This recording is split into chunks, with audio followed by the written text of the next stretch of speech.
What's going on, everyone? How's it going? So today we are going to do a quick, super easy way to mark your support and resistance. And this is the way I teach everyone that comes into the group that doesn't know anything about it. It's very basic and super simple to understand. All you're going to do is we're going to count back in candles and look for a direction change, or we just say when the candles change different colors or go bullish to bearish. Basically, we're just looking for a reaction, and then we're going to just work from the right to the left and mark the most recent. So this is going to be, we could say it's a beginner's support and resistance tutorial. So we're going to start on the 30-minute, and then we'll kind of get a little more advanced as the video goes. So all we're going to do, this first candle that's moving doesn't count. Pretend it's not there. And we see bullish, bearish. So something's going on up there. We're going to mark the top. I'm going to use a box. You can use boxes or lines. What is going to be important, though, is you notice as I place it down, we are right on top of the bodies. That's what's important. The thickness is all preference. I just like it to look kind of normal. So something like that. You can see it's there. If you want to cover the wicks completely, you can. The only thing I would say is that might confuse you in terms of, are you supposed to do something different in here or up here? Just make it look normal is what I always say. So then we're bullish here. Follow the candle down. Next candle, bearish. Got a reaction there. So we mark it again when it's on the bottom. So the resistance is on the top. And that means you're going to mark the top of the bodies, the top of the highest bodies. And this one's still moving, so it does not count. Support, you're going to mark the bottom because price was supported here and went up. Whereas price here couldn't go up, so it tried to come down. And then we just keep working through the candles. Bearish, bearish, bearish. Still no change yet, so no reaction to worry about. Bearish, bearish, bearish, bullish. So we see there's a reaction up here. And the part that tends to trick people out is now we're bearish and we go here and we go bullish. So could be something here. So we're going to mark this for example purposes to follow exactly what we're saying. So now you see we have kind of two zones right on top of each other. And if we follow the candles back again, we got bullish, bullish, bullish, bullish, bearish. All right, reaction there on the bodies there. We follow them up, bearish, bearish, bullish. Another reaction here. So this looks really cluttered. Like, what are you supposed to do on these zones here? Typically, what we do in the beginning, just to keep it as simple as possible, and it does tend to work pretty consistently. You see we have three zones on top of each other. If price gets up to here, you're not going to do anything because it's going to run right into here. And if price gets above this zone, you're not going to do anything again because you still run into this here. After this, you kind of clear all of this. Then you could look to do something from this zone here. So these two are just kind of redundant and useless. So you just delete them and you use that top zone. Now this one, what I would say for these zones is we do have clean traffic going up. There could be an issue here. You don't know. So I would say if you're going to take a trade, maybe take the trade to that area where you could potentially have a reaction, take something off the table, and then that's where you leave your runner in to potentially hit that next target up top. So the idea is, technically we have clean traffic here, but there is a chance that there could be a reaction here. And you just want to be prepared for that. So as price comes into this area, you know something could happen here and turn price around, or it's just going to keep going. Worst case, if something does happen and it turns around, you made some money, you secured profits, and you made it risk-free. So if it does turn around completely and reverse the whole move up, you at least don't take a loss. That's kind of the trade management part of it. But that's what you would look for there. And that's how you would kind of decipher those multiple zones on top of each other.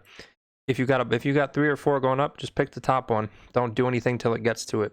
Those other 3 underneath, they don't matter, because every time it pushes through one, it just runs into another wall, and it's just pointless.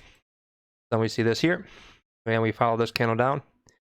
Bearish, bullish, bullish, bearish, and reaction here, and we can see that this does line up over here. But remember, we're focusing on the most recent, because we don't want to trade off of zones over here. We want to trade off of the zones that are happening right now, because those are going to be your most reliable. So then you're just kind of waiting to see how you react here. You go above, form support resistance, go up, come down, form resistance, come down. How do you react here? But if you notice here on this bottom zone, if we follow our cursor to the left, kind of run into this here. So then what you want to do is, remember we said when it's on the resistance, you put it on the highest bodies, just like we did up here. The lowest bodies, if we look left, you see how the cursor's right on the bodies, and then we look left, and these bodies are a little bit lower. You're going to want to use that.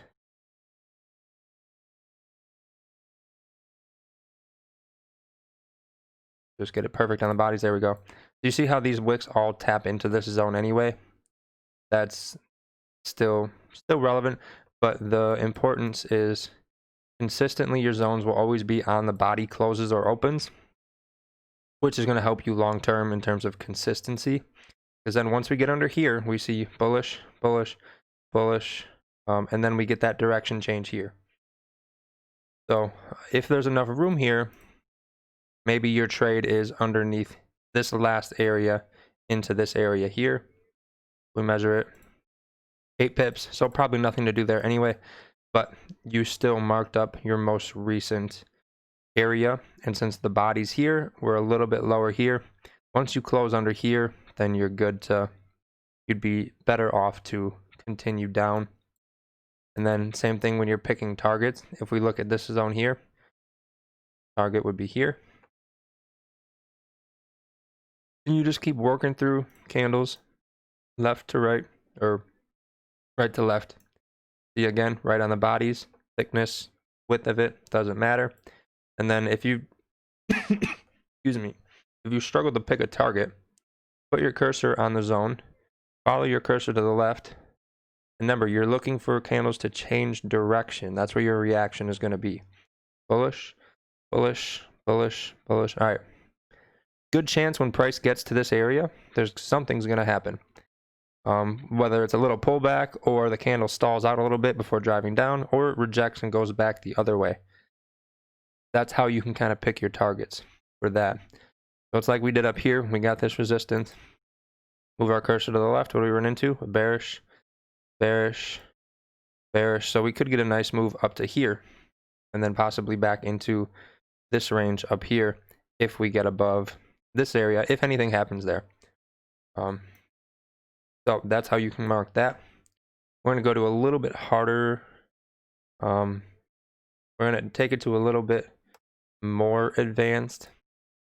So we're going to go to higher time frame and kind of break down how we could do like higher time frame down into those lower time frames. So then you kind of get the important levels, you could say. So typically when I come out of the daily, we'll start on the, I look at the monthly and the weekly. I don't really mark zones on them because they're so far away. Maybe a runner target, but for the most part, I just kind of like, okay, kind of doing this, got a good chance of getting into this area, and then we kind of map it out on the smaller time frame, figure out where that is going. So just for visual on the smaller time frame, we're just going to mark the high of the current month and the low of the current month that we have at the moment. Check out the weekly.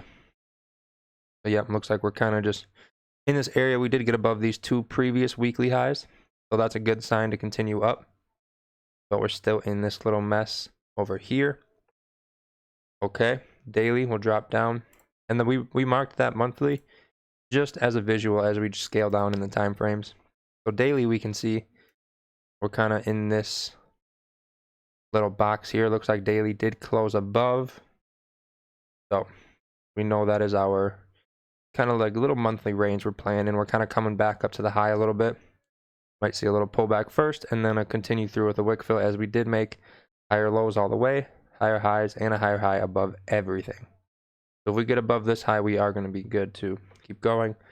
But we're going to clear that because we know that's what's going on there. So most recent daily support. Gonna just mark that there. You want to label it, you just double click it, say daily support. Again, just visual as we drop into the smaller time frames. This was previous daily resistance. So what you'll notice is we did the same thing. Candle that's moving doesn't count. Bullish, bullish, bearish, but we have little bodies right here underneath. So we just mark those ones to the left. Same thing for resistance, bearish, bullish. Highest bodies here. These wicks all tap into this area anyway. So right on the bodies, the daily right there. And as we scale down in the time frames, we could remove these lines because more than likely one of these two levels will be one of the more recent areas to take a trade from. But then we know that this price area is pretty heavy as it's from the daily. So that just kind of reminds us as we scale down the time frames, hey, this area is pretty significant on the higher time frame.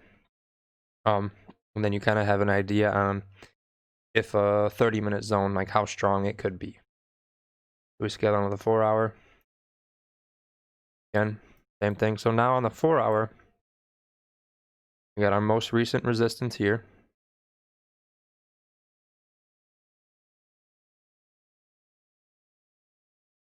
We see this daily resistance, possible support.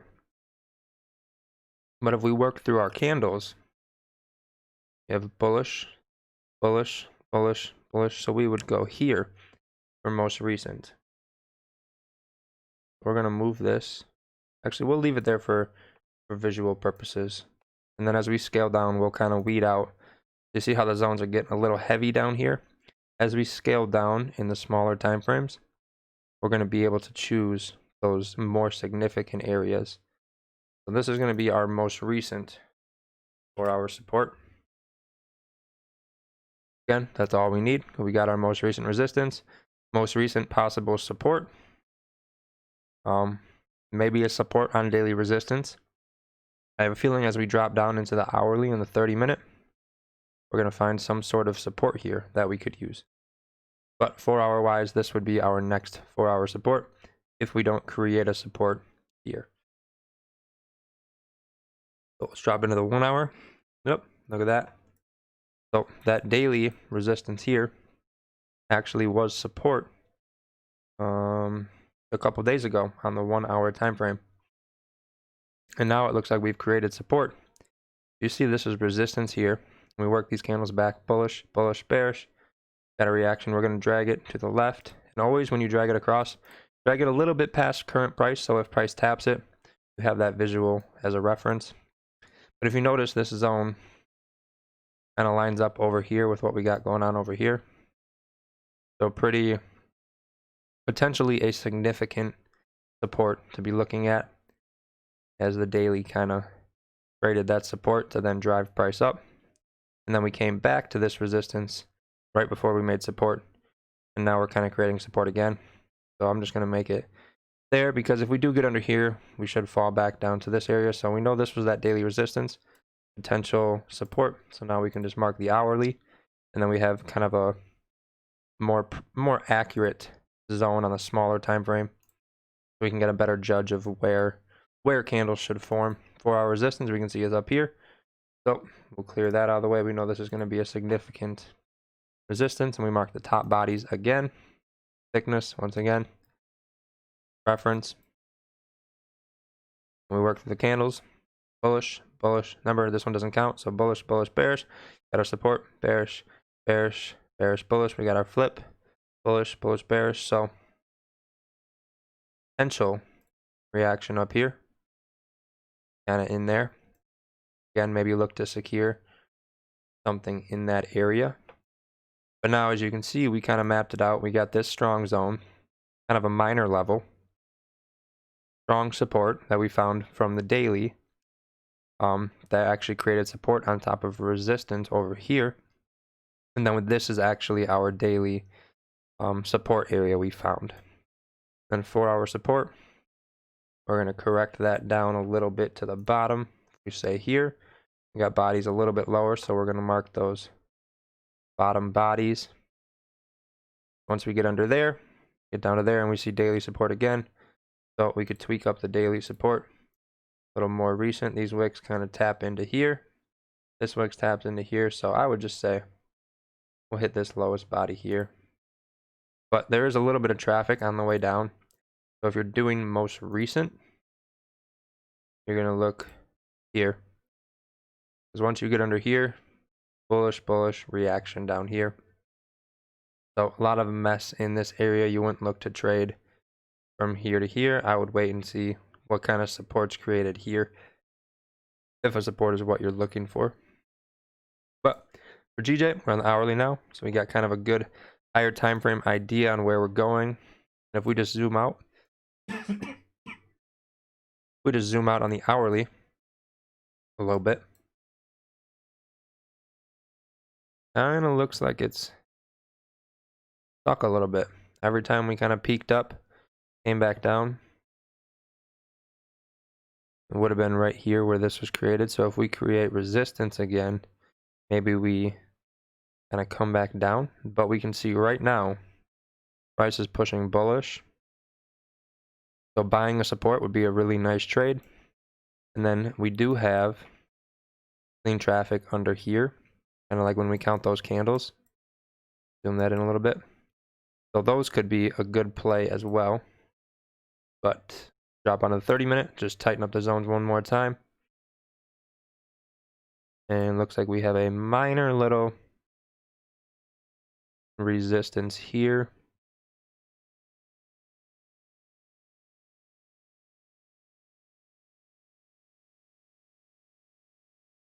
Little 30-minute resistance there. Looks like we're pushing up through. So still got the same levels. We got here. We found this on the 4-hour. Kind of a pretty good support on the hourly, mapped on the 30-minute. And then we found this really good hourly, also daily support. So that's how you can use the most recent information to do your zones. Hopefully that helped. And then we did do some a little bit of a higher time frame breakdown into the levels to really get a full understanding of where this price could go. And hopefully that the video helped.